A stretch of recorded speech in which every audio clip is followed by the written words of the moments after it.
Today we're actually going to have a video on my '73 Corvette. I know you haven't seen videos on this car, and the reason why is because there's really not much to make videos of, considering pretty much everything is done. So we got a little bit of maintenance to do on the car. First, we're going to change the oil in it just because it's been long enough that it's probably overdue. I don't drive it that much, so it's more about time than miles. Second, we're going to mess around with this tack. This is a tack out of a parts car that I'm hoping to put in and make it work. Just like the 74, the 73 used to have a tack drive tachometer, and I'm going to upgrade it to an electronic one. So luckily it will run off of my MSD boxes and be fine. And then lastly, there's a couple pieces off of a new parts car that I'm going to put on this car because they're nicer than what I got. So why don't we go look at the parts car, because everybody loves parts cars. I'm going to say sorry about the wind noise in advance. I know it's going to be crappy, but here's the latest parts car. It's a 1976 coupe.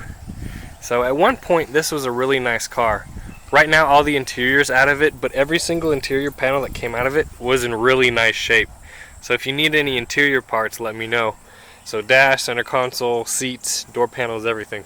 This car at one point was actually a really nice car until it got wrecked. Why do I think it was a really nice car? Well, the AC system still has pressure. All the accessories, so the radiator, the compressor, the alternator, the booster, everything is new and nice. The problem is they got it wrecked and then they left it outside, and what happened?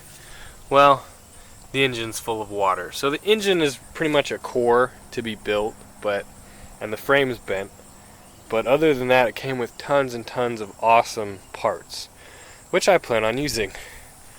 If you need any 76 parts, let me know. I know it doesn't look like a lot right now, but believe me, the interior was super, super nice on it. So there's plenty of interior parts to be had.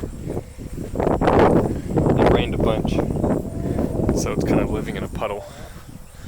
And here's the trail of animals I have following me around. There's another chicken. There's two more chickens. So yeah, I pulled all that interior out yesterday, but I do still have most of it. Speaking of parts cars, let's take a look at this one. So here's another parts car I have. This is a 72. It's actually a shame that it has to be a parts car, but there's no title and no engine or transmission. But I'm definitely parting this one out as well. I know that 72 parts are way different than anything newer, so if you have one of these cars and you need any of these parts, hit me up on this one too. Again, I've already pulled the interior out of it just because I don't like it when stuff sits in the rain and gets nasty.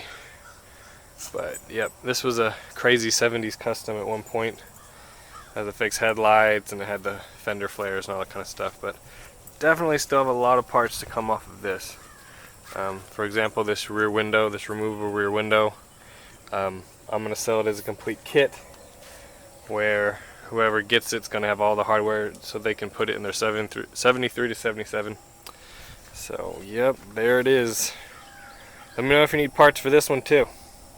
So here's the oil that I use in my 73. It's super expensive. It's like $8 a quart, and I need 6 quarts for every oil change. But it's the Joe Gibbs driven racing oil. I don't race, but it's 1040 hot rod oil. It's got extra ZDDP, all kinds of good stuff. And you know what? I've spent so much money on that engine, I'm going to keep nice oil in it. So this is what I use. My big block takes about 6 quarts. I probably won't film me changing oil because that's super boring, but I will film the other stuff, don't worry. The first thing that we're going to do is we're going to replace these sun visors with these sun visors. So there's a couple differences. You see how these are, it's called comfort weave.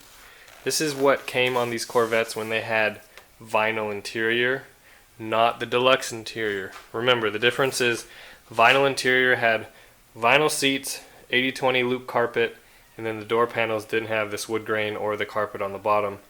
And deluxe interior has leather seats, wood grain door panels with carpet, and also leather sun visors. Which these, I believe I dyed this color, I think or I don't know, they were just better than the ones I had at the time.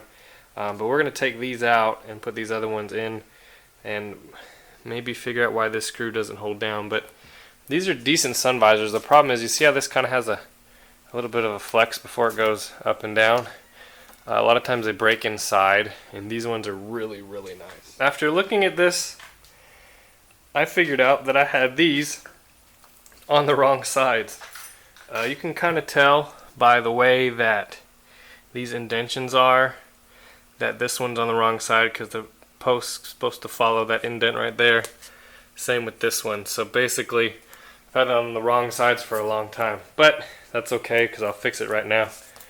But yeah, no more floppy ones. It's funny because I don't really ever use them because I'm tall enough that usually I can block the sun with the windshield pillar, but my wife, she rides in this seat. She always flops this one down and stuff, and let's get her one that actually works the way it's supposed to.